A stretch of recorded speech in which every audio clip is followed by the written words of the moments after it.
Yo, what's poppin', everybody? Welcome back to another episode of Vitamin C's with me, your boy Adam Taylor. As usual, I'm joined by my homie, compadre, co-host in crime, Mr. Tim Shields. What's poppin', Tim? Not much. Had to unmute there for a sec. Things are going good, man. Feels like it's a really slow point in the season. Yeah, I mean, it's dead season, dude. Olympics is over, free agency is over, summer league's over, everything's over. And then you come to today, get a little bit, they're drop feeding us news. Yesterday, we got drop fed the opening game against New York. If you want to read more of my thoughts on that, you can go over to the CelticsChronicle.com. You can see that I shared there. If you're on Twitter, it's one of the first things in my tweet feed. And then today we get the NBA Cup. It used to be the in-season tournament. Now it's the NBA Cup. And we find out who they're going to be playing. So, Tim, I know you've got the schedule up in front of you. If you want to talk everybody through that. Yeah, sure. So I'm just looking right now at the group play for the schedule. Celtics are in East Group C, and that contains the Cavaliers, the Bulls, the Hawks, and the Wizards. Tournament scheduled to kick off November 12th. First game is going to be against the Atlanta Hawks. That's a 7 p.m. tip-off time. And then the next game is going to be against the Cavaliers, Tuesday, November 19th, 7 p.m. tip-off. Friday, November 22nd against the Wizards. Again, another 7 p.m. tip-off, and it will conclude in that group play on Friday, November 29th when they take on the Bulls. That is an 8 o'clock tip-off. So my initial thoughts in that group is obviously the Cavaliers are going to be the toughest in that group outside of the Celtics. And then the Hawks, and we talked about it a little bit before we hopped on, but easy to forget that the Hawks kind of made some big moves. Obviously, they had the first pick in the draft. And took Zachary Rissacher, as we were looking up the pronunciation before we hopped on too. Yeah. He's a Frenchman. I want to make sure I get the name right. And then even then they've made some changes. So I mean, it feels like it's a softer group when I look at on the whole. But I don't know what your thoughts are. Yeah, Atlanta always find a way to sneak a win. I just always think back to that playoff series under Ime where it was just a bit longer. You've got no DeJounte Murray there, so they lose a bit of point of attack defense. It kind of puts the ball firmly in Trey's hands, allows Trey to be Trey. That's always a concern. I'm always very confident that you can attack him defensively, but he's Trey Young for a reason, you know what I mean? They're definitely in this weird spot where they're not contending right now, and they're retooling and rebuilding on the fly. I don't really have them as a threat, but it's a one-game sample size, and this is what tournament play is all about, right? Any team can beat any team one time out of one. And I know that that's never what people want to hear, but it's true, especially for someone like me that grew up around soccer. And you hear of these Premier League teams losing to a Division 3 like English Football League team all the time. It happens all the time. Division 1, Championship, all the way. So one game is all it takes, and you can get lucky and you can win. So I think that Atlanta can't be slept on. Cleveland are clearly the strongest team that the Celtics are going to face. They were tough in the playoffs. Donovan Mitchell going down. Well, I don't know whether he went down, whether he chose to sit, who knows. But Donovan Mitchell not playing those final two games certainly was a swing factor. So don't be thinking that, that was an easy dub in the postseason. It's going to be an easy dub here, because it's not. Now they've got Donovan Mitchell tied down for multiple years. That dark cloud that's been hanging over the franchise isn't there. There was some talk about, if they re-sign Donovan and maybe Darius Garland's going to ask out. That hasn't seemed to have happened. They've locked down Jarrett Allen. There's a lot to like about Cleveland. That's going to be a tough team. Chicago, I mean, Lonzo Ball will be back. You're going to have that little battle there with Josh Giddey, but I don't see them as a threat at all. Again, any team can win one game. Sun shines on a dog's ass sometimes, you know what I'm saying? And who was the other team they were facing? Who did you say? The Wizards. Yeah, I mean, we don't even need to talk about the Wizards. Yeah, there's not a lot to dissect on that front. At least with the Cleveland Jordan situation, Poole will go too. 1 of 20. There we go. There's my... Yeah, Jordan Poole. Oh, man. It's easy to forget that he's there now, especially because he kind of just got dumped off. Almost kind of like, all right, like, there you go. Out you get. With the Cavaliers, at least, also, too, like, they didn't have Jarrett Allen during that matchup. Yeah. And you've got him back, and presumably he's healthy now. They're going to be a tough matchup. So I think it's one of those two teams between the Celtics and the Cavaliers coming out of this tournament situation. And it's funny to think about it in the sense of like just taking it game by game. And that's very much like what that tournament is, where it's like, it's almost like any given Sunday, where it's like any given day, like you go into a matchup, if a team shows up to play you and they bring it everything they've got, yeah, they're going to take you out. I mean, obviously, I don't feel that way about the Wizards. It's probably the only team that I would overlook here. Chicago has given the Celtics problems in the past, and obviously the Hawks have too. And Trae Young being the shooter that he is, even with being undersized, he's still one of the league's best shooters. And I feel like that gets very easily forgotten because he's on an Atlanta team that's kind of been treading water for a few years now. Yeah, I mean, But but you know, Chicago lost Andre Drummond. They moved on from Alex Caruso, which was a big thing. They that's a big one. Yeah. lose DeRozan. Like, I don't see them as a potential threat. Now, the one thing that kind of is a qualifier here that we need to touch on is these games are going to happen in November, right? They're all in November, right, from start to end.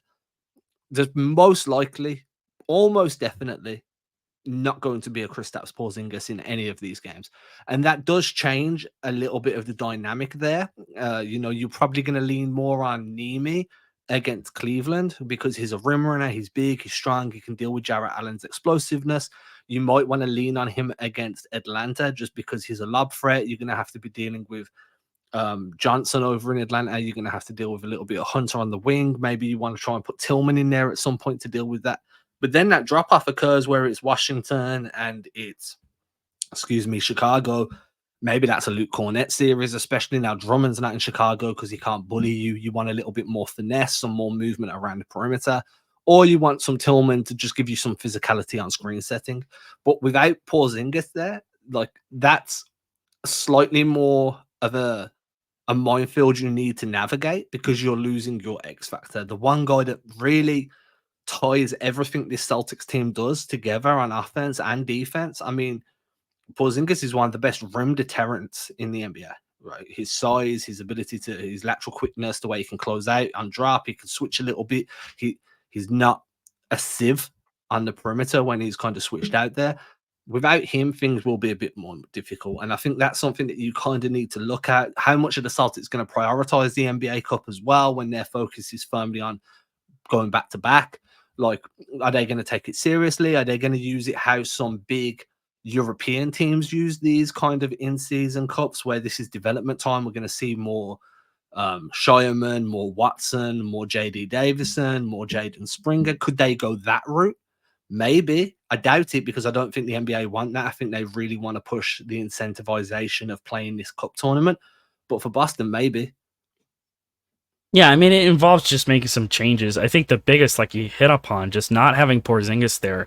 And we've talked a little bit about how they're going to try and tackle that big man situation because it's really hard to replicate everything that Kristaps Porzingis brings to the Celtics. Yeah. Just between the floor spacing, the shot blocking, the passing, just the size dynamic there too. And going against a team like Cleveland with the size that they have, that interests me because I just wonder what the rotation's going to look like. I don't know if you can heavily lean on Al Horford this season, nor should you want to, especially given his age. So I like the idea of getting Kata in the mix, though. I think he's kind of earned it, especially after this season. And, of course, Luke Cornett as well. Luke Cornett staying in Boston, as well as Nemi. Nemi's got that long-term deal. Cornett's back for one more season, at least. You never know. I mean, like, just using the overall big men that they've got on the roster, like, it's going to be interesting to see if they try any different lineups or rotations. Maybe Xavier Tillman gets thrown out there because of his defensive versatility. Maybe he spent some time on his shot. Maybe his three-point shot gets back a little bit, and that creates different opportunities, more opportunities for, floor spacing. Maybe you get some kickouts. Anything that could kind of add a little bit of spice, a little bit of flavor to this tournament, I'm looking forward to. And again, this is the second year of it, so it's I'm interested to see what's going to work out. I mean, I will say that when it comes to that big man rotation, I'm expecting that to be ad hoc through every game. I don't think that's going to be just in the NBA Cup. Like, we're going to see them iterate through rotations and combinations until Porzingis is back. Again, I've just looked at Nemi. I've looked at Xavier Tillman, both on the Celtics Chronicle. Head over to CelticsChronicle.com, have a look at them, sign up. 12 subs now away from that 1K mark. But the key takeaway I've done after looking at these two guys, what they bring to the table, where their areas for development are, where their areas of weakness are, and how they kind of not match up, but how they stack up against Luke Cornett as like a rotational big, sorry. it's definitely going to be iterating through and seeing what works. Now, part of me feels like Nemi's going to have a real big opportunity here, more than Tillman. You kind of know what Tillman brings, and I feel like Nemi's still that kind of like we kind of know, but we're not totally sure because the defense is still a question mark. Whether he's got that lateral quickness, whether he can stay on his feet instead of jumping. That's that same issue that Rob Williams had early in his career, where he just jump at every pump fake and foul and foul and foul. Can he fix that? What can he give you on offense more than just rebounding? Is he going to be able to get some of his rebounds last season came because he just got rebounds and couldn't put the ball in the hoop and kept rebounding his own misses?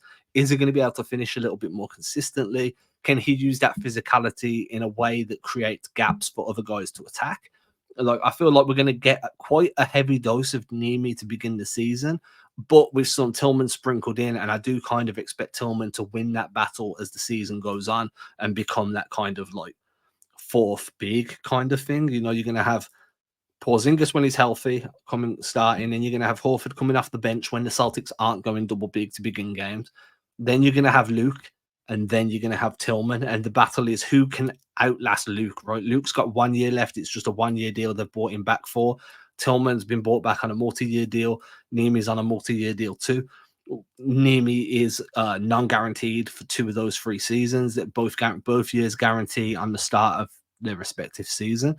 So this NBA Cup's a really good opportunity for them, but so's the rest of the season as a whole. You know what I'm saying? It's not just going to be we've got 4 games. Let's see which one of you pop in 4 games. But I do feel like there will be opportunities for guys to do that in the JD Davison kind of mode. Like, we can throw you in there for 5 minutes because we want the regular season record that comes with it, because these games still count towards regular season records. But at the same time, we're not too worried if we don't progress out of this group stage. Yeah, and I don't think this is definitely, when we talk about prioritizing goals, it's, getting through the season healthy, hopefully finishing as a top seed, so you have that home court advantage, because it made every bit of difference in the playoffs, I believe. And just getting through healthy, and just, I think these kind of in-season tournament games are really fun because it gives them the opportunity to sort of see, how these teams can stack up in a one-off, like, hey, loser, go home. Those kind of situations you don't really see at the NBA level. And that's kind of cool to see them sort of fold this in. And I know this is year 2. I'm sure they're going to refine it as it's gone along. And, anything to make the regular season interesting. I felt like so much the regular season, if you weren't the Celtics and watching them dominate and just blow teams out, it can get boring. It can kind of leach into these lulls. Well, I mean, for some people it does. We talk about the dog days of the season where it's slow. There's not a lot of hype around the regular season unless it's like a big matchup, like, Christmas Day games, which you talked about, or, opening night, rematches of finals teams, or like, conference finals rematches. Like, those are big things that people look forward to. I think the NBA obviously is in the business of money, and making money. So like the in-season tournament is their way of doing that, but it's also a way of just providing more entertainment for fans. And I think that's a good thing, especially when the season is starting out. There's a reason why this is happening in November. This isn't happening post All-Star break or anything like that. It's a way to kind of just spice things up. What I did want to mention too, I didn't know if we wanted to look at the rest of the groups in the East, because there's groups A, B, and C for each conference. East A is going to be the Knicks, the Magic, the 76ers, the Nets, and the Hornets. And Group B is really where it gets interesting, only because you've got 3 teams in there that are going to be probably, fighting at each other's throats. We've got the Bucks, the Pacers, the Heat, the Raptors, and the Pistons. And it's interesting because obviously the Pacers were the team that knocked the Bucks out of the postseason. They also cooked them all season long.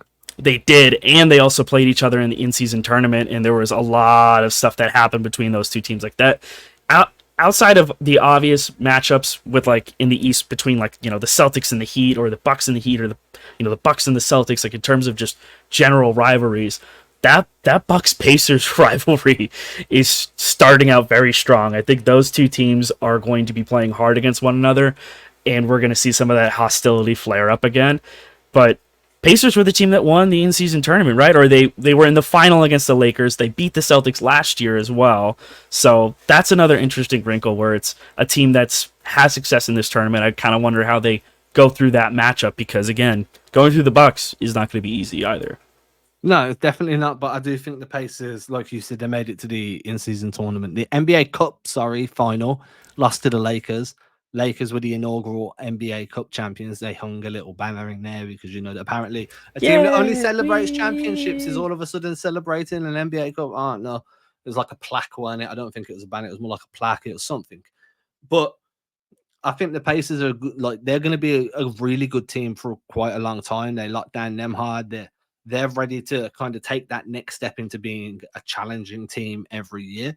Milwaukee's on a bit of a slide, whether or not they're going to be able to really overcome the age and like the decline that comes with age is really a good question. That Giannis Dame partnership never really popped last year. Sometimes things like that take a season to click, and if it clicks this year, they're going to be a real tough team to deal with.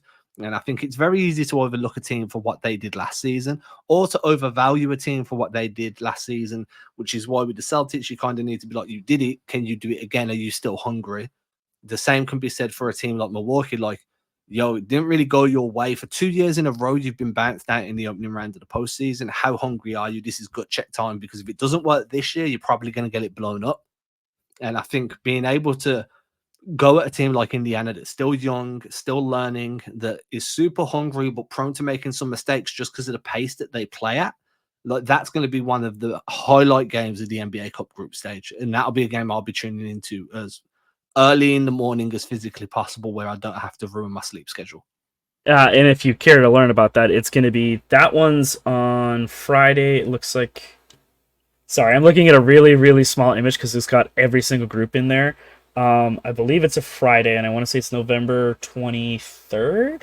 It's going to be 7:30 Eastern Time tip-off, that Bucks Pacers game. And I also want to say, too, with Group A, I mean, you've got the new look Knicks. You've obviously got the new look 76ers as well with the addition of Paul George. And then you've also got the Magic in there. It feels like you've got, for each of these groups, you've got like three teams that were very much in the playoff picture or were dominant in that playoff picture. And then you've got two teams that are like, okay, we're just going to sprinkle these teams in here between the Nets and the Hornets. Somewhere, right? You got to go somewhere, right? Like it sucks, but like, I would not envy any of these teams. I mean, if you're looking at any of these teams right now, those two in each of the groups that you would probably, figure are not going to make it far in the tournament, or if they're going to get bounced early in it, I feel like the Nets are going to be interesting in that mix. I'm just interested to see like what they're going to do now that they've moved on from Mikal Bridges and what the plan is there. But overall, I mean, the in-season tournament's going to be fun. I think it's a fun little thing that's, in terms of getting ready for the season, it's one, something to talk about, which is why we recorded today. And two, it's just good old-fashioned basketball and competitive basketball at that, which is not something you always are going to get during the regular season, in my opinion. I'm going to say this. I'm going to be quite honest as well. I really want New York to spank Philly. I'd like it. Yeah, I really would. I've been quite vocal on my concerns about Philly. To be fair, I think if they're healthy, they're going to be really good.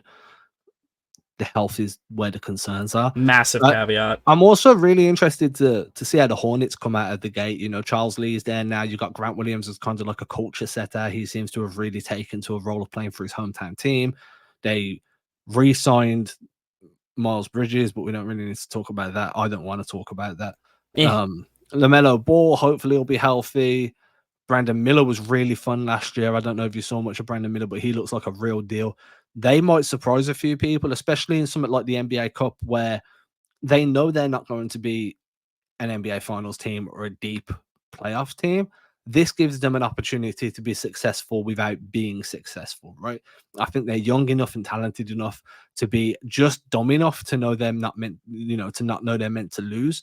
And I think there's enough grit there now, especially with Grant and Bridges, unfortunately, and Williams is there, Nick Richards. There's some grit there in that front court that they might be able to grind out some wins, enough to force their way into the knockout stages in Vegas, at least.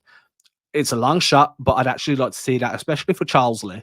I think that would be a really good kind of like, yo, I'm here type of thing in the NBA for like Charles Lee as a head coach. So that's going to be a team I kind of keep checking in on throughout the season, just because They're young, they're developing, they've got some draft assets, they've got some tradable assets. I'm actually really interested to see whether this new ownership team with the Hornets can actually put this franchise back on the right track after years of just being in purgatory. And I feel like the NBA Cup is actually a really good place for them to start showing that they're on the right, they're developing the right way. Yeah, it's almost just like a testing ground, especially for younger guys that have something to prove. And I think, going into that matchup, it'll be really, really interesting to see how they kind of run things out. But besides that, do you have anything to add today? Because I feel like I've said what I need to say. Jason Tatum slander. There you yeah, go. That's fair. That's fair. For sure. Stop it. I don't want to keep him engaging in it online. It's just, it's kind of boring at this point, but I feel compelled. It's like every time I log into Twitter, it's like a wild Tatum take has appeared. And then I've got to try and throw a Pokeball at it to catch it so I can fuck it off in the trash. I don't want to have to keep doing that. So if we could stop making these wild Tatum takes appear, Tatum for trending seems to be a real thing at the moment, then I'd like that very much. That'd make me very happy. Fair enough. But then I don't know what I'm going to have to shout at the clouds about between now and October. We'll find something. Yeah. We've got a comment here. Our bracket is hilarious. Yeah. Yeah. Yeah. Pretty funny. Makes me happy. I like being happy. Happy's good. Okay, everybody, if you're new here, make sure you head over to YouTube, hit that subscribe button on YouTube, head over to the Celtics Chronicle, hit that subscribe button over there, show me some love. We'll be back soon, I guess. We need to be. We need to be. We'll be back tomorrow. That's what we're going to do. We're going to be back. I don't know what about or what for, but we'll be back tomorrow. Cheers. Peace.